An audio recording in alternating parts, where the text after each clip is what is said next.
Krishan with another video. So yesterday I reached out to you guys in my YouTube asking what my next video should be discussing because I could not for the life of me figure out what I should talk about next. You know, I've addressed a lot of subjects, so shout out to Erica with the K and Devin Wallace who suggested this next topic. And it is how to maintain a work-life balance. Okay, what y'all think about this hair? So I'm on a natural hair journey, y'all, and I'll probably make a video about that one day. But I'm just on a new journey. But anywho, whatever the case, I'll digress. Back to the subject at hand: is how to maintain work-life balance. And I'm gonna tailor this to nursing, okay? Because that's all I really know about. So the first thing that I'll advise people to do to maintain a work-life balance is learn to control your mind. Now this is it sounds simple, but I know this is very difficult. But learn to control your mind. For example, what I mean by when I say that is when you get off of a 12-hour shift or when you leave your nursing job, you're traumatized, right? Like you've been at work for 12 hours, like all this crazy shit has went down and you keep replaying your shift over and over in your head, because I used to do that all the time. And I would sit in the car, before I even pulled off from work, sit in the car for a few minutes and kind of replay my shift, make sure that I did everything that I was supposed to do. And I also would get home and sit in the driveway, in the garage, and just replay the shift over and over in my head. And that's okay. But one thing I learned to do is whenever I got in the house and took my work bag off, I was done thinking about the shift. And even if I wanted to think about it, I was training, this hair, y'all. I was training my mind to stop thinking of it. Stop replaying it, stop ruminating is what we call it. Stop ruminating, you know. I'm at home, I left work at work. I gave report to that nurse has taken over, and you've got to trust her to do her job. So that is the number one thing I would tell you guys, is to control your mind. Stop replaying the shift over and over again in your head. Number two, and this one is a huge one, is set boundaries with your managers and your supervisors. So with that, what I mean by that is one prime example is cell phones and texting. When I was working at the staff job, I had to really set boundaries with my supervisor, with my nurse manager. I told her to stop texting me. No lie, because we forget that texting is a luxury. You know, you don't have a right to text me. We do it out of convenience, but that's a luxury for you to be able to text me because I don't have to respond. My manager at the time was texting and calling and just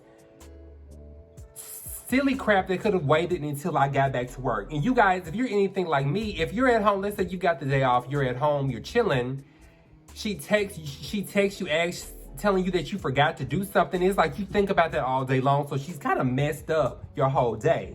So set boundaries with your supervisor.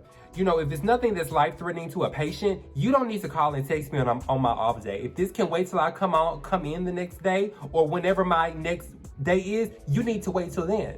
You know, set boundaries. It is not, your cell phone is your property, okay? And you get to govern who texts you, who calls you, you know? So and remind them that texting you is a privilege. It is not a right that they get. So set boundaries with them, okay? Number three, use your PTO or your vacation time. There's no reason for PTO to expire or whatever it does. There was this study I remember reading, that there was this study that said that, you know, so many hours of vacation time and PTO time goes unused. Have you lost your mind? Up until the day I quit my staff job, I used every hour. And if I could cut it down to the minutes, I would have been using my minutes too.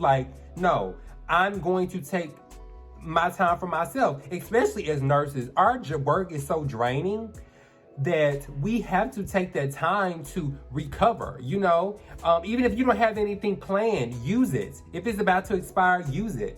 I would even go as far as to say, you schedule yourself a nice little vacay. It could be an at-home vacay at least every 3 months. Especially if you guys are working with PTO, if you're working on like a nursing unit, and you can kind of be, flexible with your scheduling and not working a Monday through Friday, absolutely do that. Like, no, there's no reason for PTO time and vacation days to go unused. That's unheard of. Like, don't do that.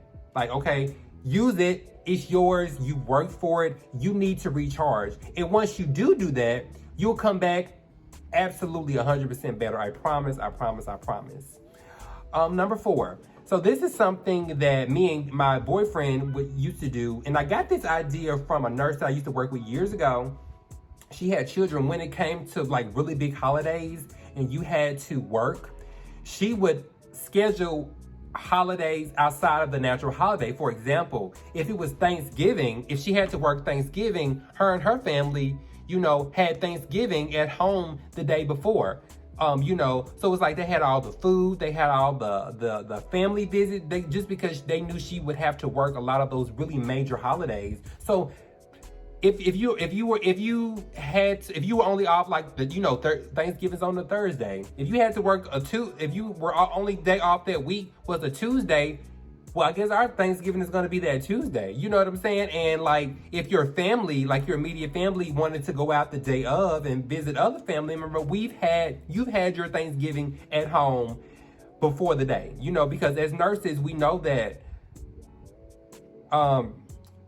where we work, it never closes. Hospitals don't close. Nursing homes don't close. If you work in one of those 24-hour nursing settings, you know that these things don't close, so you have to be here. So try to schedule holidays outside the holiday if you're able to do so. I know that's not really, plausible for everyone, but in a lot of cases that can happen. If you're a nurse and if you work Christmas Day, maybe have your kids maybe open up a few gifts the night before. And something I've done in the past with one of my nurses that I used to work with, I came in. When I worked day shift, I came in at one time at like 4 a.m. For her, I worked from 4 to 4, and she came for me that evening at 4 o'clock so she could be at home and watch her kids open her gift. I don't have any children to watch open gifts, so that was no problem for me, and it was a good thing for me because I got to get off at 4 and really got to enjoy my family, before it got too late.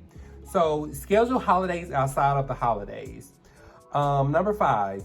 This is a big one too, you guys. Live within your means. So what I mean by when I say that, live off of what you are able to make only working your 40 hours a week or your 36 hours a week, okay? What I see a lot of people do is, being that nursing, you could get a lot of overtime in nursing. A lot of people will accumulate and acquire bills that they have to work X amount of overtime to afford. So if you work 3 days a week at the hospital or the nursing home, 3 12-hour shifts, 36 hours a week, your bills need to fall within how much you're gonna make. So don't go out and buy this big, huge house or get this fancy car and it's based off of you working 60 hours a week, because you may not always be able to do that. And also too, you're working like 60 hours a week. When do you have time to be at home and really have time for your life, to live your life? Like, no, live within my means. Now, mind you, when I bought my house, I could have afforded a huge house, but I knew I wasn't going to be doing all this crazy stuff. So let me get something that is within my means, something that I can knock out and still have money left over to live my life at the end of my 36 hours. So live within your means. If you cannot afford it on 40 hours a week, boo-boo, you don't need it, okay?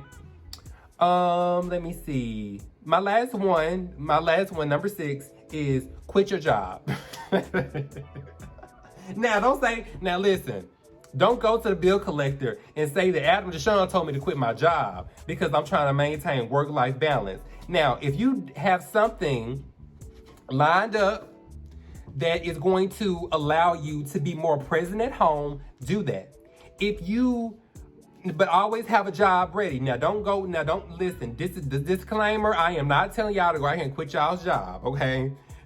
But you have to, if you work a 9 to 5, right, Monday through Friday, and you don't have time enough to be at home with your children and your husband or your wives, then you maybe need to consider another job or consider a different position within the same company or within the same facility, right? So I'm not saying to go out here and quit your job, but you may need to, if a job is absolutely taking everything from you and you can't have to give to your children, to your husband, or to your wife, or to your family, it may be time for you to seek another job, like for real. And that's it, you guys. That's all. Video is at 10 minutes and 30 seconds. I'm doing better. I try not to be so long-winded and talk my ear off. Those of you guys who are new to my channel, go ahead and give it a thumbs up because I think that does something to the algorithm. I don't know. I'm just out here making videos. Subscribe, like this video, share this video. That is so important. You guys share this video so your nursing friends can follow me. Follow me on Instagram at Adam Deshawn and Freedom in This Village. Peace in the Middle East, you guys. Love you. Love you. Bye.